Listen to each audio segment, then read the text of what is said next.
কি বিচ্ছিরি। সাজু, এটা তোমার গ্রাম? এই জন্য আমি এখানে আসতে চাইনি। প্রাইভেট কার না তো, এটা তো সিএনজি থাকবে। এই যে দেখো, দেখছো এই যে গোবর। তুই এখান থেকে চলো তাড়াতাড়ি। ছি ছি।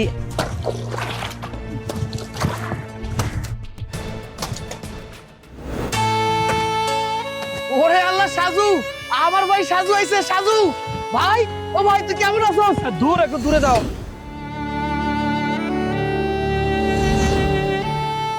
কি করতেছো? এখন আমি শহর থেকে আসলাম, কাদা ঘামে তো আমার জামা কাপড় ভরে যাবে। পাগল নাকি তুমি? যত সব। মাঠে যত কাদামাটি নিয়ে এসে এভাবে কেউ হুট করে জড়িয়ে ধরে, যত সব। সাজু, এই লোকটি তোমার বড় ভাই?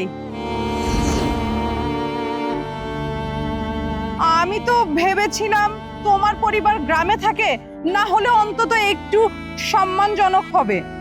এখন তো দেখছি ইনি একজন কামলা।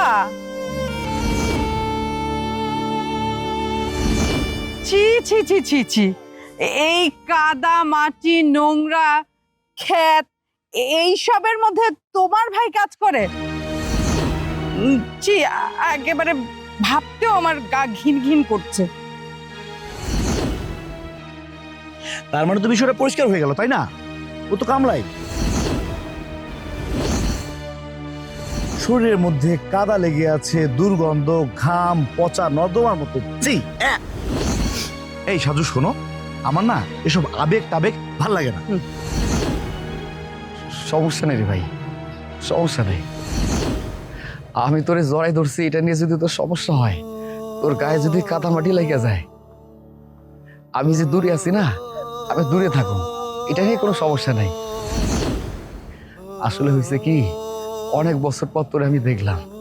আমি তো জানি তুই বিদেশে আসোস। বিশ্বাস কর, এই প্রত্যেকটা দিন আমি যখন খেতে কাম করি, ভোরবেলায় তো খেতে আসি, তাই না? এই আকাশের দিকে তাকায় থাকি, আর আল্লাহরে কই, আল্লাহ আমার ভাইটা কবে আইব, আমি আমার ভাইটার মুখটা কবে দেখুম। আমি আনন্দে না নিজের সামলাইতে পারি নাই, এই জন্য তোর একটু ধরে ফেলছি। তুই মনে কিছু করিস না রে ভাই, আমি দূরে আছি। হ্যাঁ, ভালো কথা। ওনারা কারা? ওনাগো তো আমি ছিলাম না। শোনো ভাইয়া, আমি দেশে ফিরেই বিয়ে করেছি। এ আমার ওয়াইফ, আর উনি হচ্ছে ওর বড় বোন, আর ইনি মামা শ্বশুর।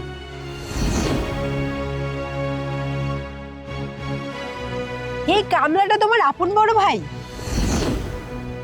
আমি তো একজন প্রবাসী ছেলেকে বিয়ে করেছিলাম যেন আমার মান সম্মান থাকে, এখানে এসে তো আমার সব মান সম্মান চলে গেল। ঈশা, এমন করে বলো না প্লিজ। আসলে আমার ভাগ্যটাই খারাপ, যেরকম কামলা আমার বড় ভাই। আসলে এটা অনেক লজ্জার বিষয়, তাই আমি আমার পরিবারের পরিচয়টা কাউকে দেই না।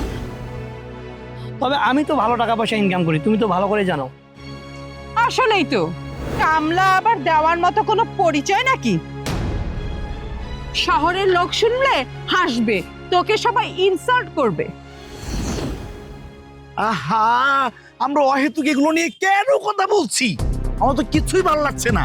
হ্যাঁ, এই জায়গাটায় কোনো এসি নেই, কোনো সুন্দর পরিবেশ নেই, কোনো এয়ার স্প্রে নেই।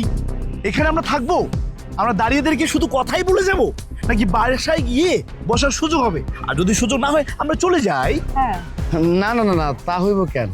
আমাকে তো ঘর বাড়ি আছে, তো সমস্যা নেই। আমি একটু ভুলে গেছিলাম সাজুরে দেখে, তো চলেন আমি আপনার করে বাড়িতে নিয়ে যেতেছি। চলেন। হয়েছে হয়েছে, তোমাকে আর বড় বড় লেকচার দিতে হবে না। আমি কি বাসা চিনি না? তুমি কামলার কাজ করো, আমি ওদেরকে বাসায় নিয়ে যাচ্ছি। চলেন চলেন, এই তুমিও চলো।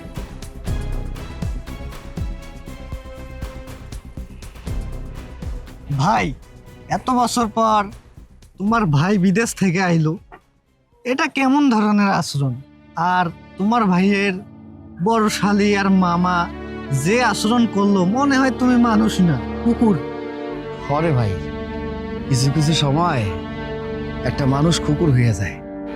আমার ভাই তো এখন বড় লোক হয়ে গেছে, অনেক টাকার মালিক হয়ে গেছে না। সময়ের সাথে সাথে তো মানুষ পরিবর্তন হয়ে যায়। সমস্যা নেই, ওদের ছোট মানুষ হয়তোবা আবেগে এইসব কথা কইছে, আমি মনে কিছু করি না। শুন ভাই, মানে এই সমস্ত কথা কাউরে তুই কোস না। হ্যাঁ, যা তুই কাম কর। আচ্ছা ভাই, আমি কাম করতেছি।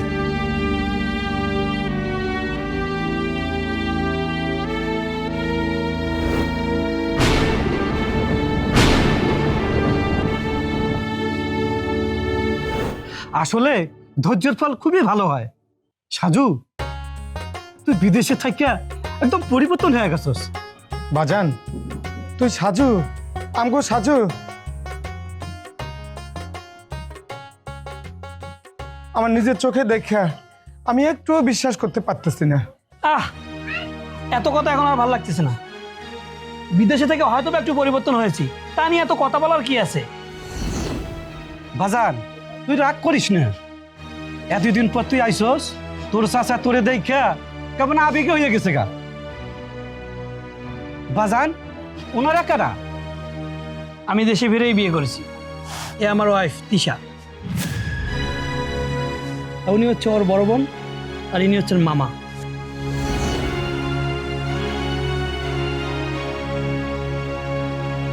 ওলা নতুন জীবন শুরু করছে, মনে করছিস প্রবাসে থাকা খুব দায়িত্ববান হয়েছিস। আচ্ছা, তুমি তো আমার সৎ চাচা, এর জন্য কি আমাকে খোসা মেরে কথা বলতেছো? বাজান, আমি খোসা মেরে কথা বলিনি, বরঞ্চ তুই বিয়ে করছস, প্রবাসে ছিলি, একটু দায়িত্ববানের কথা বলছি। এই কথাটা বলে আমার কি অন্যায় হয়েছে বাজান? এ আফসার, কি শুরু করছো যেগুলো? ওই পোলাপান মানুষ কি থেকে কি বলে হেলাইছে, এইটা নিয়ে আবার মারাছড়া করতেছস কে? ভাইজান, সাজুরে আমি কখনো সৎ ভাতিজা ভাবিনি। তোমার মা আমার মা আলাদা হইল, আমরা এক বাপের রক্ত, আমরা ভাই, আপন ভাই। চাচা, আব্বা তো ঠিক কথা কইছে। সাজু তো পোলাপান মানুষ, অনেক কিছু বোঝে না, একটা ভুলভাল কথা কয়ে ফেলছে। এইটা নিয়ে মনে কষ্ট নেওয়ার কিছু নাই। সাজু, এইটাই কি তোমার সেই গ্রামের পরিবেশ? এই পরিবেশে আমার বোন কেমন করে থাকবে বলো তো? এই এত বড় বড় কথা বলেছিলে, আর এই দেখে তো আমারই থাকতে ইচ্ছে করছে না। ও থাকবে কি করে এখানে? আপনি টেনশন করবেন না, আমি ধীরে ধীরে সবকিছু ঠিক করে দেবো। ঠিক হবে? কি ঠিক হবে? কিচ্ছু ঠিক হবে না। আমি এক্ষুনি চলে যাব। আর তুমি জমি জায়গার হিসাব ক্লিয়ার করে পরে এসো। সে কি বৌমা, মাত্র আইলা আর সাথে চলে যাবা? না থাকো, কিছু খাইয়া যাও। কি বললেন? খাওয়া দাওয়া? হাসালেন আপনি আমাকে। এসব পরিবেশে খাওয়া দাওয়া করব আমি? নিশ্চয়ই আপনারা মোটা চালের ভাত খান। ফাস্টফুড আইটেম, বার্গার, পিৎজা এসব তো এখানে পাওয়া যায় না। নিশ্চয়ই কখনো চোখেও দেখেননি। হ্যাঁ মা, তুমি ঠিকই কইছো। আমরা তো চিকন চালের ভাত খাই না রে মা, আমরা মোটা চালের ভাত খাই অভ্যস্ত। আচ্ছা, ওই যে বিদেশি কি জন্য খাওনির কথা কইলা, এগুলো তো বাবা আমরা জীবনেই চোখে দেখি নাই। বাহ, দারুণ তো। তাহলে আমি এখানে থাকবো কেন? কিসের আশায়? দেখেন, আপনি আমার ছোট ভাইয়ের বউ, আপনি আমার লগে খারাপ আচরণ করছেন, আমি আপনারা কোনো কিছু কই নাই। কিন্তু আপনি আমার চোখের সামনে আমার বাপের লগে, আমার চাচার লগে খারাপ আচরণ করতেছেন, এটা কিন্তু ঠিক না। সেই অধিকার আপনার নাই। কি? যত বড় মুখ নয় তত বড় কথা। তিশা, একটু বোঝার চেষ্টা করো। সবাই তো আমাদের বাসায় আসলে একটু না হয় বিশ্রাম নাও, তারপর না হয়। প্রশ্নই ওঠে না। তুমি হয়তো ভুলে যাচ্ছ আমি কোন পরিবেশে বড় হয়েছি। তোমার সঙ্গে আমার কথা হবে, কিন্তু এখানে নয়, আমার বাড়িতে। আর যদি তুমি বেশি বাড়াবাড়ি করো তাহলে তুমি আমাকে হারিয়ে ফেলবে। আচ্ছা আচ্ছা, ঠিক আছে, তুমি যা বলবে তাই হবে। আচ্ছা, তুমি কি এখনই চলে যাবে? আমি আর এক মুহূর্তে এখানে থাকতে চাই না, আমি চললাম। এই শোনো, চলে যখন যাবা মামাকে সঙ্গে নিয়ে যাও, মামা তোমাকে এগিয়ে দিক। হ্যাঁ তাই তো, তুই একা যাবি কেন? চল, আমি না হয় তোকে এগিয়ে দিয়েছি, চল। হ্যাঁ, সাবধানে যাস। মামা, তুমি এগিয়ে দিয়ে আসো। আচ্ছা। সাজু, আমরা তো মনে করছিলাম তুই আমাদের সঙ্গে থাকবি, কিন্তু মনে হচ্ছে ওরা তোর আমাদের সঙ্গে থাকতে দিবে না। ভাইজান, আপনি এত হতাশ হচ্ছেন কেন? ভাগ্যে যা আছে তা হবে। হ আব্বা, চাচা ঠিক কথা কইছে। আমাকে ভাগ্যে যা লেখা আছে তাই তৈব নাকি? সময়ের সাথে সাথে সবকিছু পরিবর্তন হয়ে যায়। একটু ধৈর্য ধরো, সবকিছু ঠিক হয়ে যাইব। আমি জানি তোর ধৈর্য অনেক সীমিত, কিন্তু আমরা সবাই যদি এখান থেকে চলে যাই, সেটা আমাদের জন্যই ক্ষতি হবে। তুমি কি বুঝতেছো আমি বুঝতে পারতেছি না। এই গ্রামের এই ধুলো কাদামাটি, এই ভাঙা দেওয়াল আমার আর ভালো লাগতেছে না। আমি আর এক সেকেন্ডও থাকতে পারবো না, আমি পাগল হয়ে যাব। আর সাজু, সে বা কি বুঝলো আমি এটাই বুঝতে পারতেছি না। প্রবাস থেকে এত কোটি টাকা নিয়ে এসে সে এই পরিবেশে থাকতে পারলো, আমি এখানে থাকতে পারবো না। আরে তিশা, আমার কথাটা বোঝার চেষ্টা কর। তোর মতো শহুরে মেয়ের জন্য এই পরিবেশটাতে মানিয়ে নেওয়া কঠিন, এটা আমি খুব ভালো করে জানি। কিন্তু আমরা যদি হঠাৎ করে চলে যাই, তাহলে সবকিছু নষ্ট হয়ে যাবে। শোন, সাজু হলো প্রবাস ফেরত ছেলে, ওর হাতে টাকা আছে, পয়সা আছে, জমি জমা ভাগ করার দায়িত্ব আছে। আমরা চলে গেলে তো চলবে না, আমাদের সুবিধা হারিয়ে যাবে, আর সাজু আমাদের ভুলও বুঝতে পারে। কিন্তু মামা, আমার আর এখানে একমত থাকতে ইচ্ছা করছে না। আমার প্রতিটা মুহূর্তে কষ্টে যাচ্ছে। আমি কি এগুলো সহ্য করতে পারবো? আমার স্বপ্নের জীবন কি এমন হবে? শোন তিশা, আমি তোর ভাবনাগুলো বুঝতে পারছি, কিন্তু হঠাৎ করে আমাদের কোনো সিদ্ধান্ত নেওয়া যাবে না। আমি বলছি কি, সাজুর হাতে আগে দলিলগুলো চলে আসুক, জমি জমাগুলো ভাগ বাটোয়ারা হয়ে যাক, তারপর না হয় আমরা শহরমুখী হব এবং ভেবে চিন্তে সাজুকে আমাদের কাছে টান দিয়ে নিয়ে নেব। আমাদের ভবিষ্যৎটাও তৈরি হয়ে গেল, সম্পদও হাতে পেয়ে গেলাম। তুই একটু ধৈর্য ধর, এখন আমরা সবাই যদি চলে যাই তাহলে তো আমাদের ক্ষতি হয়ে যাবে। আমি বুঝতে পারছি, তুমিও একটু বোঝার চেষ্টা করো, কিন্তু জানো আমার এখানকার প্রত্যেকটা মুহূর্তে কষ্টকর যাচ্ছে। আমি জানি তুমি আমাকে ধৈর্য ধরার কথা বলছো, কিন্তু এই দুঃখ আমার মানসিক শান্তি নষ্ট করছে। আমি এই অবস্থায় থাকতে পারবো না। আরে বাবা ঠিক আছে, আমি তো কখনোই চাই না তোর কষ্ট হোক, কিন্তু আমরা যদি সবাই চলে যাই তাহলে একটাবার চিন্তা করে দেখ, সাজুর উপর চাপ পড়বে, ও তো দুশ্চিন্তিত হয়ে পড়বে। আরেকটা জিনিস, এখানে সম্পদ তো কম নাই, অনেক সম্পদ, অনেক জমি জমা।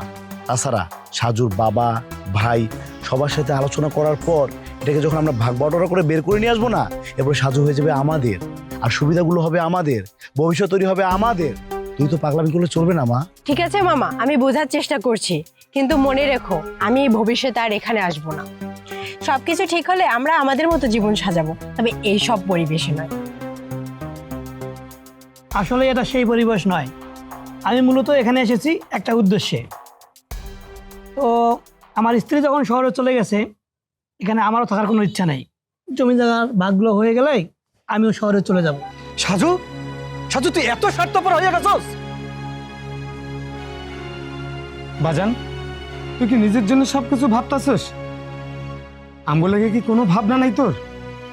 ভাই, তুই যা কিছু ভাবতেছস এটা নিয়ে তো না নাই, তোর শহরে বউ আছে, এটাও ঠিক আছে, কিন্তু আমি কইতেছিলাম মানে সবকিছু ভুলে গিয়া যদি আমাকে লগে থাকতি, আমাকে লগে কি থাকা যায় না? সাজু, তুমি ঠিক করেছো, তোমার বউ তো শহরে থাকে, আর তুমি যে গ্রামে এসেছো সম্পদের ভাগাভাগি করতে, এগুলো ঠিক মতো বুঝিয়ে নিয়ে তারপর তুমি শহরে যাবে। আমি এই ডিসিশনে তোমার একমত। হ্যাঁ, রিশা কিন্তু ঠিকই বলেছে সাজু। শোনো, তুমি সুন্দরভাবে নিজের জীবনটাকে নিয়ে পরিকল্পনা করবে, নিজের বউয়ের কাছে ফিরে যাবে, আগামীর ভবিষ্যৎটাকে গড়বে, সব তোমাকে করতে হবে। তোমার দায়িত্ব তো অন্য কেউ পালন করবে না, তাই না? তবে একটা কথা মনে রেখো, তার আগে তুমি তোমার পাওনা সঠিকভাবে বুঝে নেবে। এই জমির যতটুকু অংশ তুমি পাও সেটা কড়াগণ্ডায় বুঝে নেবে, তারপর তুমি শহরে যাবে।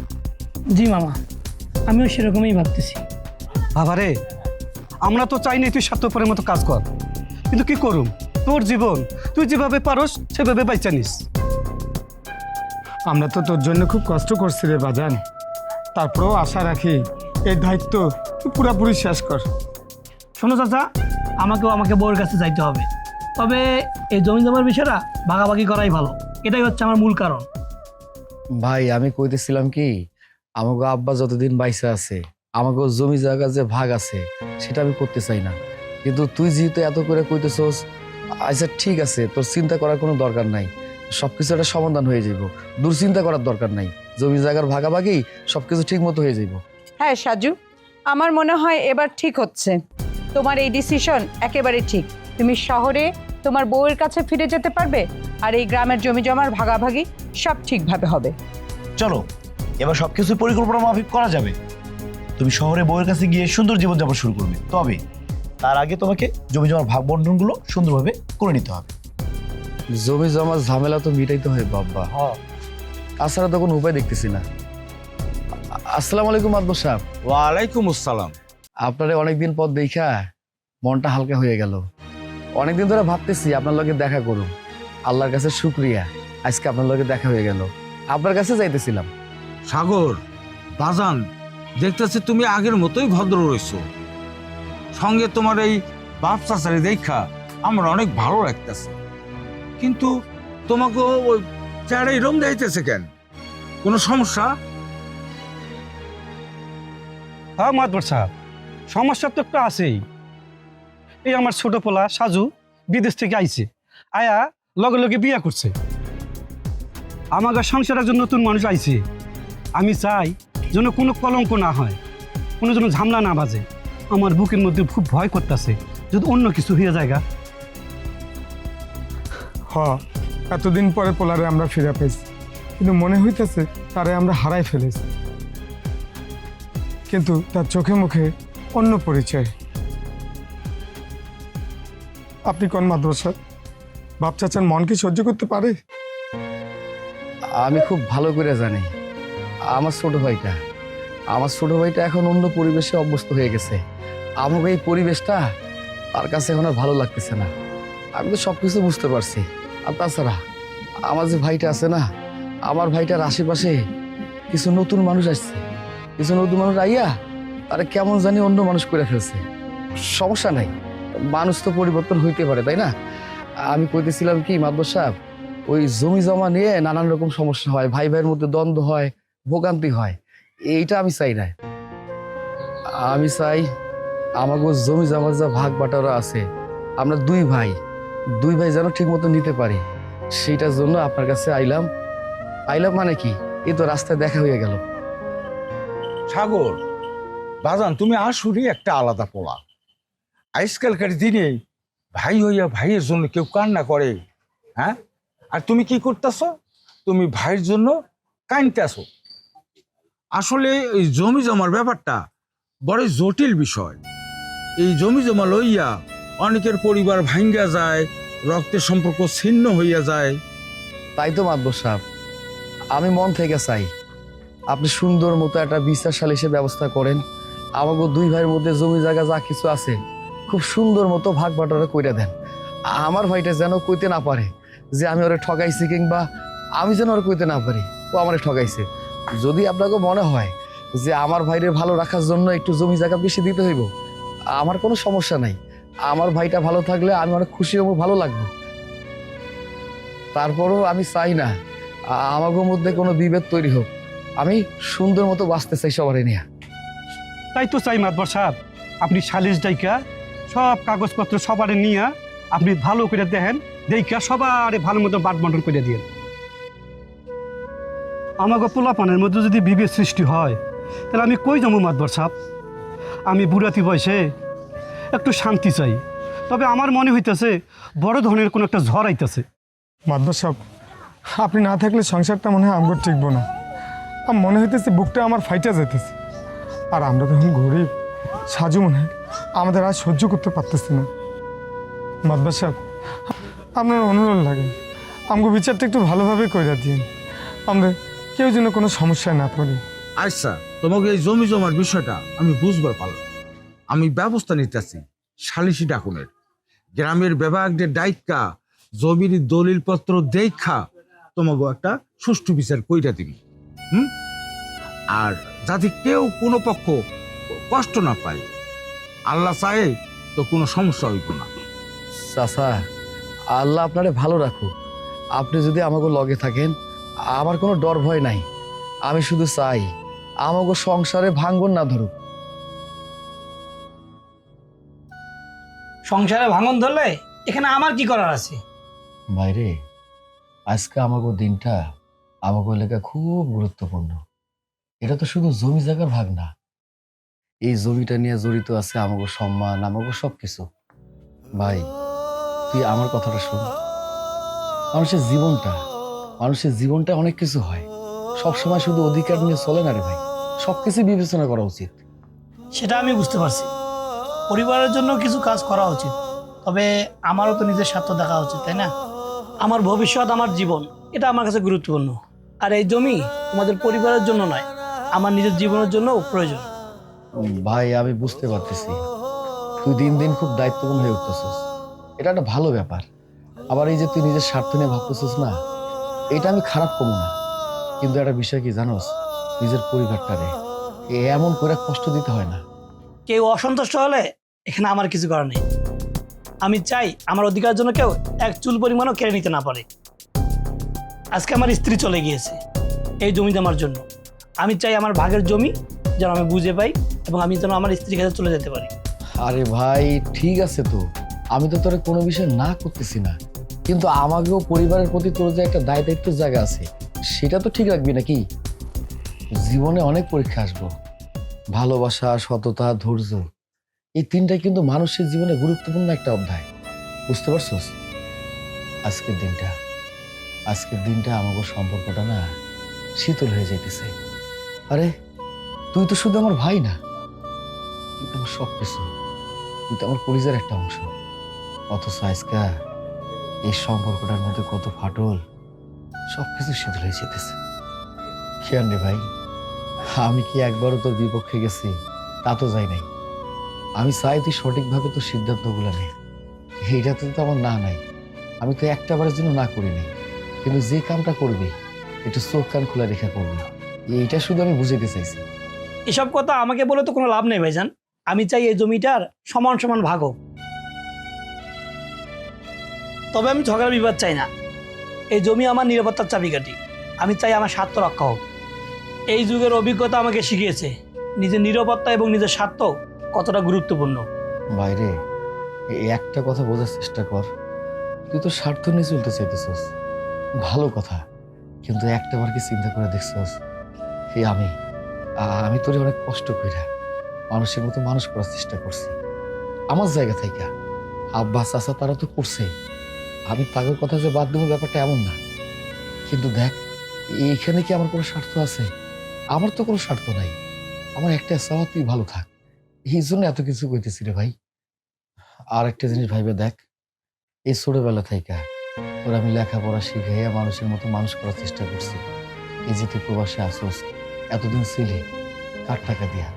আমার টাকা দিয়ে, আমাকেও টাকা দিয়া। আমি তো চেষ্টা করছি তোর ভালো থাকা নিয়ে, কিন্তু তুই কি আমাকে নিয়ে ভাববি না রে ভাই? এটা কোনো কথা হইল ক? শোনো, এসব অনেক আগের কথা। সবাই তো নিজের ছোট ভাইয়ের জন্য এসব করে, এতে বাহাদুরির কিছু নেই। আমি বুঝতে পারছি রে ভাই, আমরা তো আগে তোর আপন ছিলাম, এখন হয়ে গেছি পর। তোর আশেপাশের কিছু নতুন মানুষ আপন হয়ে গেছে, তুই পর হয়ে গেছিস না। এইটা নিয়ে কিন্তু আমার কোনো আফসোস নাই, কিন্তু আমার আফসোসটা কোন জায়গায় জানোস? আফসোস আমার বাপ চাচা তাগো লাইয়া। এই দুইটা মানুষ সে কতদিন ধইরা তোর লাগে পস্তাইয়া আছে। আমি আজকে বুঝতে পারছি এই দুনিয়াটা অনেক কঠিন রে ভাই, অনেক কঠিন। মামা আপনি? হ্যাঁ আমি এতক্ষণ ধরে তোমাকেই দেখছিলাম। তুমি না ওই কচি লাউটার মতোই সুন্দর। দুনিয়াটা খুব কঠিন বুঝলে, ঘাম ঝরানো প্রতিটা দিন, মাটির গন্ধ, দারিদ্রতা তোমাকে টেনে নিচে নামাবে। তুমি যদি একটু সাহসী হও তাহলে শহরে চলে আসো। এই আমি তোমাকে এমন একটা জীবন দিব যেখানে কোনো দুঃখ কষ্ট জ্বালা যন্ত্রণা থাকবে না, আর কেউ যদি তোমাকে ভয় দেখাবে সেই সুযোগও থাকবে না। মামা আমি আপনার কথা বুঝতে পারছি, কিন্তু আমি কখনো শহরে গিয়ে আত্মনাদ করতে পারবো না। এই গ্রাম আমার পরিবার, এই গ্রামের মানুষগুলো আমার জীবন। আমি এই গ্রাম ছাড়া কোথাও যাবো না। আরে মেয়ে, তুমি কি কখনো স্বপ্নেও কল্পনা করেছো সুখী জীবন, আর্থিক স্বাধীনতা আর শহরের সুন্দর মুহূর্তগুলো এক একটা সন্ধ্যা আলোয় ঝলমল? তুমি এমন হাওয়ায় নিঃশ্বাস নেবে যা তোমাকে সারা জীবনের জন্য সুখী করে তুলবে। তুমি শুধু আমাকে একটু সময় দেবে না, মানে এই আর কি। আপনি আমারে কি প্রস্তাব দিতেছেন? আমি এগুলা কখনো মাইনা নেব না। আপনি যদি এবার না থামেন তাহলে আপনার মুখোশটা সবার সামনে আমি খুলে দেবো। আহা, তুমি বুঝতে পারছো না, আমি তো তোমাকে সব দিচ্ছি। শহরের জীবন, সুন্দর মুহূর্তগুলো, আর্থিক সচ্ছলতা, টাকা পয়সা, খাওয়া দাওয়া সব পাবে। শুধু তুমি একটু ছোট্ট কাজ করে দেবে, মানে একটু ত্যাগ করবে আর কি। আর বিনিময়ে আমি তোমাকে সুখ দিচ্ছি, তুমি সারাটা জীবন সুখে থাকবে। কখনো না, আপনার এই প্রস্তাব আমি কখনো মাইনা নেব না। তারপরেও যদি আপনি জোর করেন এর ফলটা কিন্তু খুব খারাপ হইব। তুমি মনের দিক থেকে অনেক শক্তিশালী, কিন্তু মনে রেখো, গ্রামের এই সুন্দর জীবন সব সময় থাকবে না। শহরের যে সুযোগ সুবিধা, আর্থিক সচ্ছলতা, খাওয়া দাওয়া, পোশাক পরিচ্ছদ, একসময় তুমি এগুলো হারিয়ে ফেলবে। আমি নিজের মর্যাদা নিজেই রক্ষা করবো। আমারে যদি কেউ ভয় দেখায় তার প্রতিবাদ আমি করব। আমারে যদি কেউ লোভ দেখায় সেই লোভে হুমড়ি খেয়ে আমি পড়বো না। ঠিক আছে, তুমি যা ভালো বোঝো তাই করো, কিন্তু একটা কথা মনে রেখো, সুযোগ সব সময় আসবে না। তোমার আজকের যে সাহস, এই সাহস একসময় তোমার জীবনে কাল বয়ে নিয়ে আসবো। শোনেন মামা, ভালো কর্মে ভালো ফল, খারাপ কর্মে খারাপ ফল। তাছাড়া কার ভাগ্যে যে কি আছে সেটা বলা মুশকিল।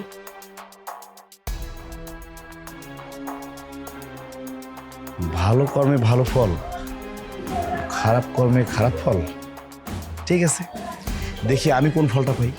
না, কার ভাগ্যে যে কি আছে তা কেউ কইতে পারে না।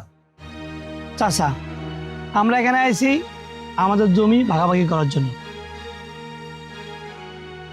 আমি চাই আমাদের জমি যেন সমান পরিমাণে ভাগ হয়। হ্যাঁ, পরিবারের জন্য যেটা ভাগ সেটা আমি দিতে রাজি আছি, কিন্তু আমার যেটা ভাগ সেটা অবশ্যই বুঝিয়ে দিতে হবে। আমি প্রবাসী থেকে অনেক কষ্ট করেছি, দিন রাত এক করে ইনকাম করেছি। এগুলো আমাকে আমার অধিকারের কথা মনে করে দেয়। আমি চাই আমার অধিকার যেন কেউ বঞ্চিত করতে না পারে। বাবা সাজু, আমি তোমার কথা বুঝবার পারছি, কিন্তু জমি শুধু একা ব্যক্তির অধিকার না, এর মধ্যে পরিবার আর সমাজের একটা দায়িত্ব আছে। আমরা চাই যে সমস্যার সমাধানটা সুষ্ঠুভাবে হোক। চাচা, আমি দায়িত্ব বুঝি, আমি পরিবারের কোনো ক্ষতি চাই না। যদি আমার অধিকার থেকে কেউ আমাকে বঞ্চিত করে, আমি কিন্তু সাথ দেব না। আমার কাছে দলিল থাকলে অবশ্যই সেটা নিরাপদ থাকবে, আর আমার স্বার্থ, আমার নিরাপত্তা আমি হাতছাড়া করতে চাই না। ভাই তুই কিন্তু অতিরিক্ত কঠোর হয়ে যাইতেছিস।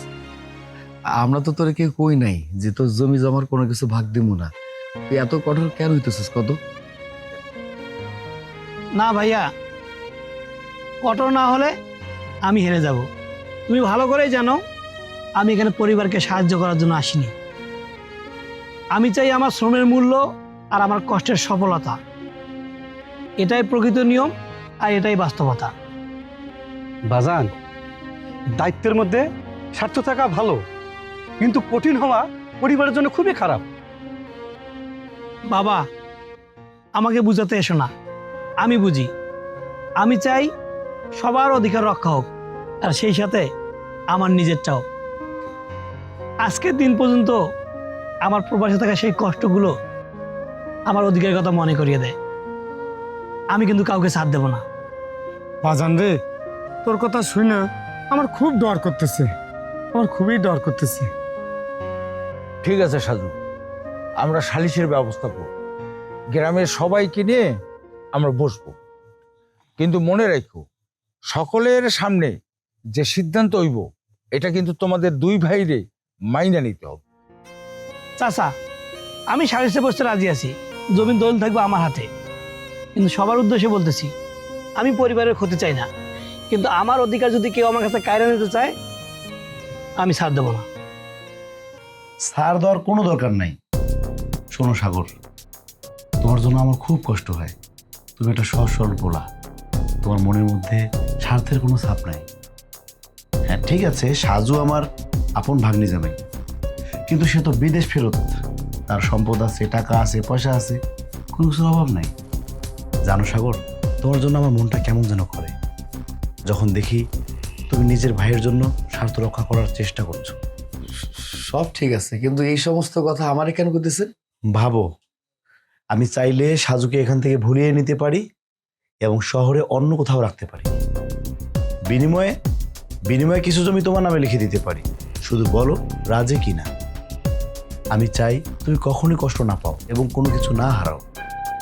মামা, আমি আপনারে মামা বলে সম্বোধন করি, এই জন্য আপনারা কোনো কিছু কইলাম না। আমি কিন্তু আপনার উদ্দেশ্য ঠিক বুঝতে পারছি।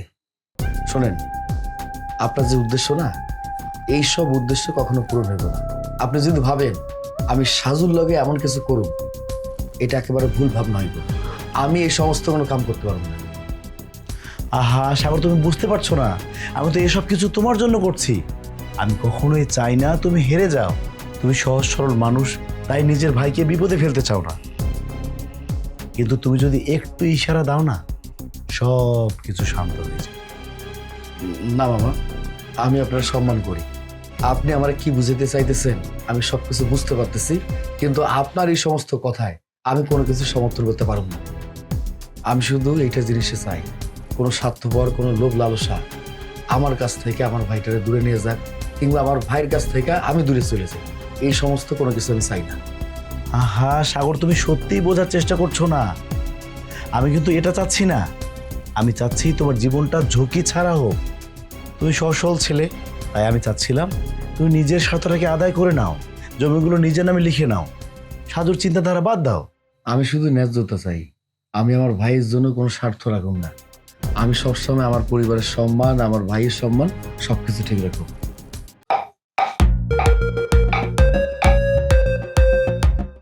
সম্মান অক্ষুণ্ণ রাখা ভালো। শোনো জেসমিন, তুমি আমাকে খারাপ ভেবেছো, হয়তো ভেবেছো আমি অনেক নোংরা, কিন্তু বিশ্বাস করো আমি মোটেও সেরকম মানুষ নই। আসলে আমি তোমাকে বোঝাতে পারিনি, তাই হয়তো তুমি আমাকে ভুল বুঝেছো। দেখো, এতগুলো বছর ধরে তুমি বাপ মা মরা একটা মেয়ে এই বাড়িতে আছো, তোমার কষ্টটা আমি বুঝি। আমি আসলে কখনোই চাইনি তুমি দুঃখ পাও। মামা, আপনি আমারে কি বুঝাইতে চাইতেছেন? আমার নিরাপত্তা নিয়ে আপনারে ভাবতে হবে না। আসলে তুমি একা, দেখতেও মাশাআল্লাহ সুন্দর, এখনো বিয়েও করনি। আর এই যে আমিও কিন্তু এখনো বিয়ে শাদী করিনি, তাই আমি ভাবছিলাম তুমি আমাকে বিয়ে করো। দেখো, আমার কাছে তুমি রাজরানীর মতোই থাকবে, তোমার দুঃখ কষ্ট অভাব কিচ্ছু থাকবে না। সি, আপনি কি কইতাছেন? আপনি তো সাজু ভাইয়ের মামা শ্বশুর, আমি তো আপনারে মামা ডাকি। আপনি কেমনে আমারে বিয়ের প্রস্তাব দেন? আমি এটা কখনো মাইনে নেব না। আহা, তাতে কি? আমি তো তোমার নিজের মামা নই, তাছাড়া বয়সে আমি যথেষ্ট ইয়াং। তুমি যদি রাজি থাকো তাহলে আমি তোমাকে বিয়ে করে শহরে নিয়ে যাব। শহরে তুমি অনেক ভালো থাকবে, খাওয়া দাওয়া পোশাক পরিচ্ছদ কোনো কিছুর অভাব থাকবে না, তোমার জীবনটা ফুলের মতোই সুন্দর হবে। এটা কোনোভাবেই সম্ভব না। আপনি আমার মামা লাগেন, আপনি আমার পরিবারকে নিয়ে সিনেমেনে খেলতেছেন, তার প্রস্তাব দিচ্ছেন। আমি এটা কখনো মাইনে নেব না, আমার জীবন থাকতেও না। জেসমিন, আমি বারবার বোঝাতে চাচ্ছি তুমি যাতে ভালো থাকো, সুখে থাকো। আর তুমি আমাকে ভুল বুঝছো। আমি আসলে বিষয়টা ওভাবে বোঝাতে চাইনি। আমি চাচ্ছি তোমার জীবনে কোনো দুঃখ কষ্ট যেন আর না থাকে। এতদিন যেভাবে কষ্ট পেয়ে এসেছো, বাকিটা জীবনে সেরকম কষ্ট যাতে তুমি আর না পাও, আমি সেটা চাচ্ছি। আমি চাচ্ছি তোমার জীবনের সুখ আর সুখ এটাই যেন থাকে। দেখেন, আমি আপনারে মামা বইলা ডাকি, আপনার প্রস্তাবটা আমি কখনোই গ্রহণ করতে পারবো না। আমি বাইচা থাকতে আপনার সামনে আসবো না, আপনিও আমার সামনে আসবেন না। আপনি এখান থেকে যান।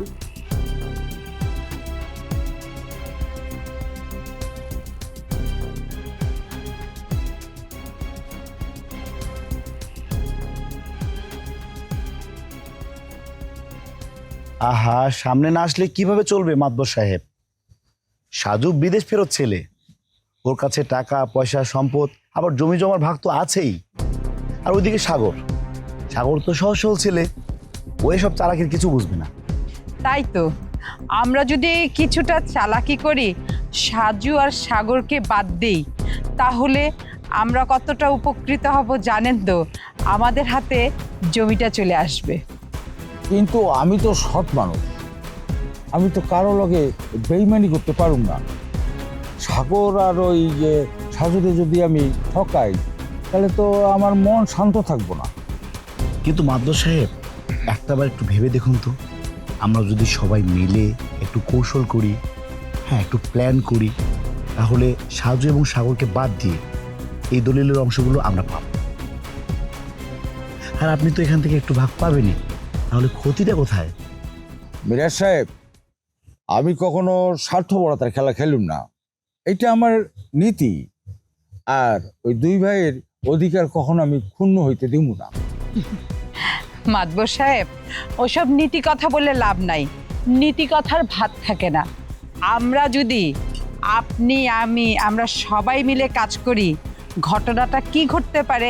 জমি সম্পত্তি সব আমাদের কাছে আসবে, আর এর মাধ্যমে আমরা কিন্তু সারা জীবন সুখেও থাকতে পারবো। বললাম না, আমি কোনো স্বার্থপরতার খেলা খেলুম না।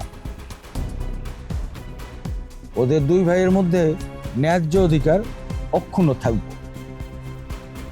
আপনারা চাইলে চেষ্টা করতে পারেন, কিন্তু আমি এইসবের মধ্যে নাই। আসসালামু আলাইকুম। আর কথার মাঝে তুই সালাম দিতেছস কে? যা এখান থেকে যা। মাতবর সাহেব, আমি আপনার কথা বুঝতে পেরেছি। আপনি যা বলেছেন একদম খারাপ বলেননি। আমি জানি আপনি খুব ন্যায়পরায়ণ, তবে একটা কথা মনে রাখবেন, আপনি আজকে আপনার জীবনে অনেক বড় একটা বোকামি করলেন। বোকামি করলে করছি, নিজের ভাইয়ের জন্য করছি। বাজান, সারাটা জীবন সাজুর লাগা করছস, তোর নিজের সুখের লাইগা, আনন্দের লাইগা, নিজের জীবনের লাইগা কিছু হইতে হাস নাই। বাজান রে, তারা স্নেহ দিয়া বড় করছস, আবার নিজের টাকা পয়সা খরচ কইরা তারে বিদেশ পাঠাইছস। আব্বা বাদ দাও না এইসব কথা। এই বাদ দে মুখে, তুই নিজের জীবনের লেগে কোনো কিছু করছস? হ্যাঁ, তুই যে নিজের বিয়া করবি সেটাও তো ভুলে গেছস। একবার কি ভাইবা দেখছস ওরা কি তোর ত্যাগের মূল্য দিতে পারবো? হায় রে পোড়া কপাল, এই সাজুর লেগে তোর নিজের জীবনটাই শেষ করে দিলি। একবার ভাইবা দেখছস সৎমা ওর আদর যত্ন করবে না ভাইবা তোর বাপটারে বিয়ে পর্যন্ত করতে দিলি না তুই। সে তো কখনো তোর কথা ভাবেনি। সে নিজে নিজে প্রবাসে যে বিয়ে করলো, হ্যাঁ বউ আনলো, সে এখন জমি জায়গা ভাগ বটারের কথা ভাবতেছে। একবার ভাবছস সে কখনো তোর কথা চিন্তা করেনি। বিদেশ থেকে আইসা নিজে নিজে বিয়ে করলো ভালো কথা, আবার জমি ভাগ করার চিন্তা ভাবনা করতেছে। যদি বিচার সালিশে কেউ মারামারি করে আমরা কি করুন? যদি মারামারি লাগে কেউ ধ্বংস হয়ে যাইবে না তো? মামলা মোকদ্দমা হয়ে যাইবে না তো? চাচা তুমি হুদাই সব নিয়ে কথা কইতেছো, দেখবা কোনো কিছু হইব না। বাজান রে, সালিশের মধ্যে কেউ যদি অত্যাচার করে আমরা সামলামো কেমনে? আমগো তো শরীরের মধ্যে আর তত শক্তি নেই রে বাজান। আহা আব্বা চাচা তোমরা কি শুরু করলা কত? তোমরা শুধু শুধু কথা বাড়িতেছো, এরকম কোনো কিছু হইব না। আর আমি বাইসে থাকতে আমাকে সংসারের মধ্যে আমাকে বংশের মধ্যে কোনো অশান্তি হইব, সমস্যা হইব, এইটা তো আমি হইতে দেব না। তুমি চিন্তা করো না। শোনো, তোমাকে একটা কথা কইয়ে দিই, যদি প্রয়োজন হয় আমার ভাগে যে জমি আছে সেইটা আমি আমার ছোট ভাই সাজুরে দিয়ে দিব। আর তো কোনো কথা নেই, তাহলে তো আর কোনো ঝামেলা হয় না। বাজান গো, তুই ঠিকই বুঝছিস। তোর এই ভালোবাসা, সততা, নিষ্ঠা আমাদের হৃদয়টা ভেঙে দেয়। তুই নিজেরে ভুলা সবসময় সাজুর কথা ভাবছস, অথচ নিজের দিকে কখনোই খেয়াল রাখিস না। বাজান রে, মন খারাপ করিস না। যাই কিছু হোক না কেন আমরা তোর লগে আছি। আমরা তোরে জমি জমা বেশি দিতে না পারলেও আজীবনের লাগিয়া তোরে ভালোবাসা দিয়া আগলায় রাখুন। আব্বা চাচা তোমাকে একটা কথা কই, মানে আমি সবসময় চাই আমাকে পরিবারের প্রত্যেকটা মানুষ শান্তিতে থাকুক। আর সেই শান্তিতে থাকার জন্য যত রকম কষ্ট করার দরকার সেই কামটা আমি করি। আমি সবসময় তোমাকে কথা দিলাম, তোমাকে দুইজনের জন্য সবসময় লড়ি। আমি শূন্য হইলে হমো, আমি শূন্য আছি, শূন্য থাকুন, কিন্তু তোমাকে কখনো ব্যর্থ হইতে দেব না, আমি কথা দিলাম। বাজান, তুই আমাকে প্রাণ, আমাদের গর্ব। জানোস বাজান, তোর লাগিয়া মনটা খুব কাঁদতেছে।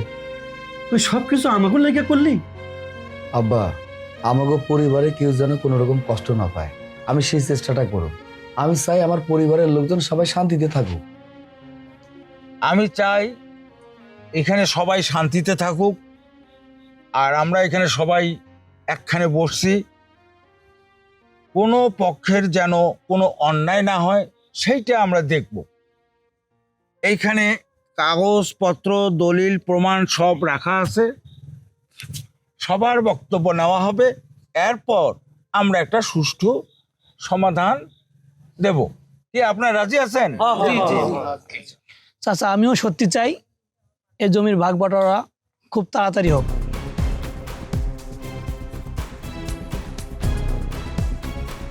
কারণ এই নিয়ে আমি আর বেশি কথা বলতে চাই না। আমার কথা হচ্ছে এটাই যে কে কষ্ট পেলো কে কষ্ট পেলো না এটা বিষয় না, বিষয় হচ্ছে খুব তাড়াতাড়ি জমির ভাগ বটোয়ারা করে আমি আমার স্ত্রীর কাছে চলে যাব। মাতবর সাহেব, আমি চাই না আমাদের মধ্যে কোনো ঝামেলা হোক। এই যে জমি জায়গা তো শুধু অর্থ না, এই জমি জায়গার মধ্যে জড়িত আছে আমাকে সম্মান, আবেগ, ভালোবাসা, সবকিছু। মানে এক কথা অস্তিত্ব থেকে শুরু করে যা কিছু আছে এই জমি জায়গার মধ্যে লুকাই আছে। এই জমি জায়গার জন্য আমাদের মধ্যে দ্বন্দ্ব হইব, ঝামেলা হইব, কাটাকাটি হবে, এটা তো আমি চাই না। আমি চাই সবার ভাগাভাগি যেন সুন্দরভাবে হয়, কেউ যেন মনক্ষুণ্ণ না হয়, একে অন্যকে ভালো রাখতে পারি, এইটাই আমার চাওয়ার, কোনো কিছু চাই না। কি আর কমু, পোলাগো লাইগা আমাদের বুকটা ফাইটটা যায়। সাজু বাজান, তুই আমাদের মান সম্মানের কথা ভাইবে একটু চিন্তা ভাবনা কর। মাতবার সাহেব, আপনি আমাদের একমাত্র ভরসা। আমার মতে হিসাব ঠিকঠাকভাবে হওয়া উচিত। প্রত্যেকটা দলিল সুষ্ঠুভাবে দেখা হোক, আর আমাদের অধিকার যেন ক্ষুণ্ণ না হয়। আমি আশা করব এই হিসাবে কোনো জালিয়াতি হবে না, আর ভাগ বাটোয়ারা যেন সমানভাবে হয়। সঠিক। মাতবর চাচা তো তার নিজের কাজ করতেছে। আশা করি আমরা বাইরের মানুষ কোনো কথা কমু না, তাইলে আর কোনো ঝগড়াও হইব না। বাইরের মানুষ মানে তুমি কি বোঝাতে চাইছো? হ্যাঁ, মানেটা কি? ওই মনীষ, তুই এসব কি কথা কইতেছিস? সে বাইরের মানুষ হবে কেন? সে হচ্ছে আমার বড় শালী, অবশ্যই তার কথা বলার অধিকার আছে। আচ্ছা সাজু, আমি একটা কথা কোনোভাবে বুঝতে পারতেছি না, মানে তোর সমস্যাটা কি? মনির একটা ছোট মানুষ ভুলভাল কথা কইতে পারে, এইটা নিয়ে তো গায়ে মাখার কোনো কিছু নাই। আর তাছাড়া ও তো কারো নাম ধরে কোনো কিছু কয় নাই। তুমি থামো, আমি সব শুনেছি। তুমি মনু মিয়ার সঙ্গে চক্রান্ত করে আমার জমি জায়গা হাতিয়ে নেওয়ার বুদ্ধি করেছো। এর জন্যই তো আমি তাড়াতাড়ি প্রবাস থেকে চলে এসেছি, আমার জমি আমি বুঝে নেওয়ার জন্য। মিথ্যা কথা, একদম মিথ্যা কথা। এই সব কথার কোনো ভিত্তি নাই। আর যারা এই সমস্ত মিথ্যা কথা বানাই কইছে না, আমি আল্লাহর কাছে বিচার দেব, আল্লাহ যেন তার মাথায় ঠাটা ফেলাই দেয়। শগুনের দয়া কখনো গরু মরে না। তোমরা কি শুরু করলে আজকে? হ্যাঁ, তোমরা কি শুরু করলে? এই যে এইখানে আমি দেখাইতেছি, এইখানে জমির দাগ, পরিমাণ, খতিয়ান সব কিছু ঠিক করা আছে। দাও এইখানে। আল্লাহর কাছে শুকরিয়া, আজকে আমি অনেক খুশি যে জমির জন্য আমি বিদেশ থেকে আসছি, সেই জমি আজকে আমি বুঝে পাবো। আমিও খুব খুশি যে জমি নিয়ে এত ঝামেলা হইলো সেটা মিটে গেছে। আমি খুবই খুশি হয়েছি। আমরা শান্তি পাইছি, আমরাও খুশি হয়েছি। সাজু বাজান, এবার তো তুই খুশি হয়েছিস, এবার তো বিশ্বাস হয়েছে যে আমরা ঠকবাজ, কোনো প্রতারক না। দেখ ভাই, আমরা কিন্তু তোর বিরুদ্ধে কেউ কোনো চক্রান্ত করি নাই। একটা মানুষ আর একটা মানুষের ভালো না চাইতেই পারে, হয়তো বা ডানে ভাবে কোনো মানুষ তোর নানান রকম কথা, মিছা কথা বানাই কইছে। আমরা কোনো চক্রান্ত করি নাই, তোর কোনো খারাপ কিছু চাই নাই, এটা একদম সত্যি কথা আমি তোরে কইলাম। দূর, এত কথা তো আমার ভালো লাগতেছে না। হিসাব মিটা গেছে, ব্যাস। বেশি আবেগ আমার ভালো লাগে না। আমার আবার আরেকটা শালির আছে, সেইখানে যাইতে হইব। সেইখান থেকে বারবার কল দিতেছে। তা যাওনের আগে এই সাজু, এই তোমার এই যে দলিলে তোমার অংশের ভাগ বাটোয়ারা যা আছে সব লেখা আছে, এই তোমার হাতে তুলে দিলাম। আচ্ছা আচ্ছা, বুঝতে পাইছো? আচ্ছা, তা সবাই ভালো থাকেন। আচ্ছা, এই আসো, তোমরা আসো। এই মাতবর চাচা ডাকে, চলো।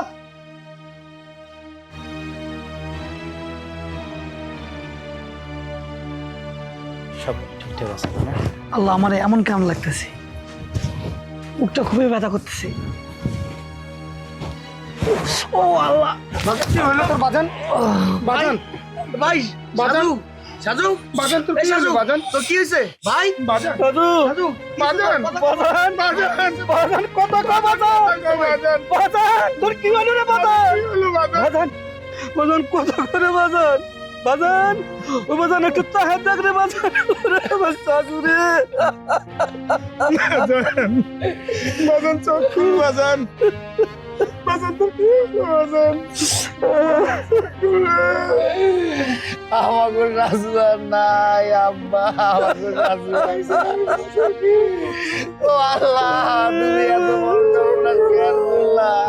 এই রাজু,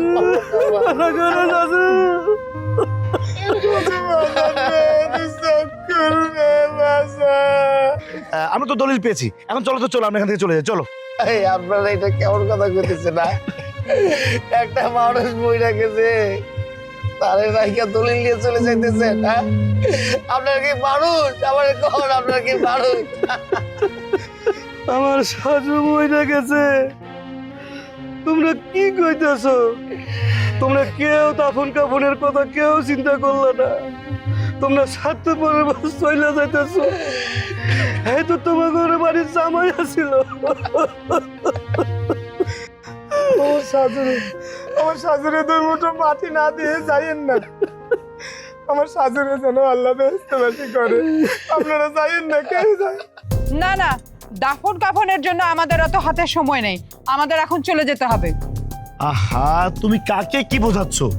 এদের এসব মায়া কান্নায় ভেসে গেলে চলবে না।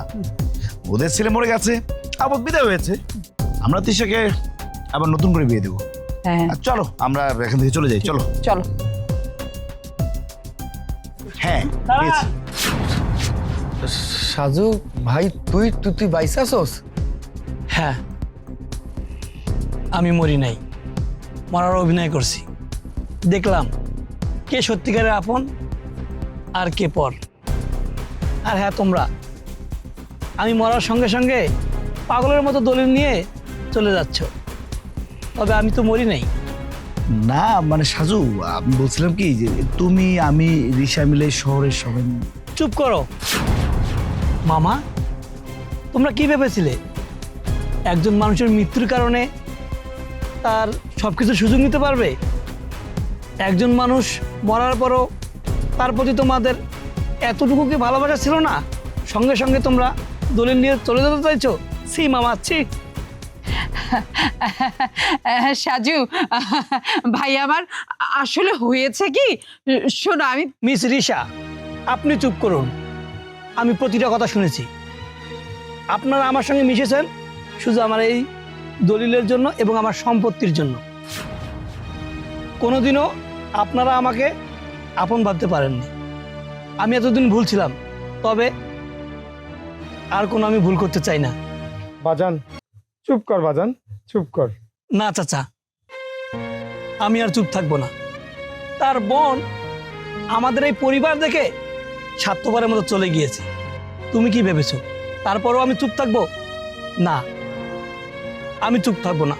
ভাই ভাই, তুই তুই চুপ কর, চুপ কর, এত উত্তেজিত হয়ে কথা কইস না। আমি তোরে কই, ঠিক আছে, কেউ যদি অন্যায় করে সেটা প্রতিবাদ করা উচিত এবং করবি, কিন্তু তোর তো সবকিছু বোঝা উচিত। সবসময় তো সব বিষয়ে প্রতিবাদ করা উচিত না। যা হয়েছে সবকিছু ভুলে যা। আমি তোর চুপ করতে কইছি না? ভাইয়া, আজ আমাকে কেউ শান্ত করতে পারবে না। আমি ওদের চক্রান্ত করে বাবার সঙ্গে, চাচার সঙ্গে, তোমার সঙ্গে অনেক খারাপ ব্যবহার করেছি। আর আমি কোনো খারাপ ব্যবহার করতে চাই না, আর ওদের সঙ্গে আর সঙ্গও দিতে চাই না। বাজান, বাজান রে, এসব কথা বাদ দাও। তুই আমাদের সব সমস্যার সমাধান করছিস, এসব কথা বলে আর লাভ নেই। ভাজান রে, তুই যে ভুল বুঝে আমাদের কাছে ফিরে আইছস, আমরা এতই খুশি। তুই যে আমার ঘরে কষ্ট দিছস, এই কষ্টর কষ্ট মনে হইতেছে না। তুই সুখে থাকিস বাবা, তুই সুখে থাকিস। হ্যাঁ, আমরা ভুল করেছি। আমাদের আসলে স্বার্থপরের মতো এত দূরে আসাটা ঠিক হয়নি। আমাদের উচিত ছিল সম্মান আর ন্যায্যতার সাথে বিষয়গুলো আলোচনা করা। আসলেই তো আমরা ভুলই করেছি। আসলে আমাদের কৃতকর্মের জন্য আমরা লজ্জিত। আমরা একটা জিনিস বুঝতে পেরেছি, সাজু, তুমি ন্যায় এবং ন্যায্যতার জন্যই লড়েছো। শুনেন, এসব বলে আর কোনো লাভ হবে না। আপনারা এই মুহূর্তে আমার এই বাড়ি থেকে চলে যাবেন। আমি আর এক মুহূর্তের জন্য আপনাদের মুখ দেখতে চাই না। আপনারা যেটা করেছেন সেটা দণ্ডনীয় অপরাধ। অতএব আমি পুলিশ ডাকার আগে আপনারা এখান থেকে চলে যান। আমি বাকিরা জীবন আমার বাবা, চাচা, ভাইয়ের সঙ্গেই থাকবো, এটাই সিদ্ধান্ত নিয়েছি। যেই মেয়ে নিজের স্বার্থর জন্য আমাকে ছেড়ে চলে যায়, আর যাই হোক, আমি তার সঙ্গে সংসার করব না। আমি সময় মতো ডিভোর্স লেটার পাঠিয়ে দেব। যান আপনারা। সাজু ভাই আমার, তুই এত বড় ভুলটা করিস না। আমি তোর মনের অবস্থাটা বুঝতে পারতেছি রে ভাই। দেখ, একটা সুন্দর সম্পর্ক নষ্ট করলে না অনেক কষ্ট হয়, সেটা আমরা বুঝি, জানি। আমি তোরে কই কি, যে মানুষটা ভুল করলে মাফ চায় মানুষের কাছে, যে আমি ভুল করছি আমার ক্ষমা করে দেন, সেই মানুষটারে ক্ষমা করে দেওয়া উচিত। ওনারা যেহেতু মাফ চাইছে, তুই ক্ষমা করে দে। আর একটা কথা রে ভাই, এত সুন্দর একটা সংসার তো ধ্বংস হয়ে যাব, এটা তো আমি চাই না। তুই একটা কাম কর, তুই তোর বউয়ের লগে ঢাকা শহরে থাকবি না কই থাকবি, থাক ভাই, এটা নিয়ে আমাকে কোনো কথা নাই। শুধু আমাকেও একটাই কথা, তুই শুধু মাঝে মাঝে আমাকে লগে একটু যোগাযোগ রাখবি, আমাকে খোঁজ খবর রাখবি। আর যদি সময় সুযোগ পাইস আমাকে লগে একটু দেখা সাক্ষাৎ করিস রে ভাই, তাইলে আমরা আমরা এই তিনটা মানুষ খুব শান্তি পাবো। আমাকে কলিজাটা না ঠান্ডা হয়ে যাবো, কারণ তোরে তো অনেক ভালোবাসি, শুধু আমি না, আমার চাচা, আমার বাপ, সবাই তোরে ভালোবাসে। তুই তো আমার কলিজার টুকরা ভাই রে। তুই যদি এরকম করিস তাহলে আমার কি ভালো লাগবে ক? যা হয়েছে হয়েছে ভাই, তুই এত বড় একটা ভুল সিদ্ধান্ত নিস না, ওনাদের ক্ষমা করে দে। আর তোর বউরে তুই তালাক দিস না, আমার কথাটা রাখ। আমি তো তোর ভাই, তোর কাছে শুধু এইটাই চাই। ভাইয়া তুমি আমাকে মাফ করে দিও, আমি তোমার এই কথাটা রাখতে পারলাম না। আমি তোমাদের সঙ্গে অনেক অন্যায় করেছি। আমি সারাটি জীবন তোমাদের সঙ্গে থেকে নিজের পাপের প্রায়শ্চিত্ত করতে চাই, আর নিজেকে একটা সত্যিকারের মানুষ হিসাবে গড়ে তুলতে চাই। ভাইয়া তুমি আমাকে মাফ করে দিও। আমি না বুঝে না জেনে তোমার উপরে অনেক অন্যায় করেছি, অনেক অত্যাচার করেছি। তোমার এই ছোট ভাইকে তোমাদের পাশে থাকার সুযোগ করে দাও প্লিজ। ভাইয়া তুমি মুখ ঘুরিয়ে নিও না, তোমার এই ছোট ভাইয়ের দিকে একবার তাকাও প্লিজ ভাইয়া, প্লিজ।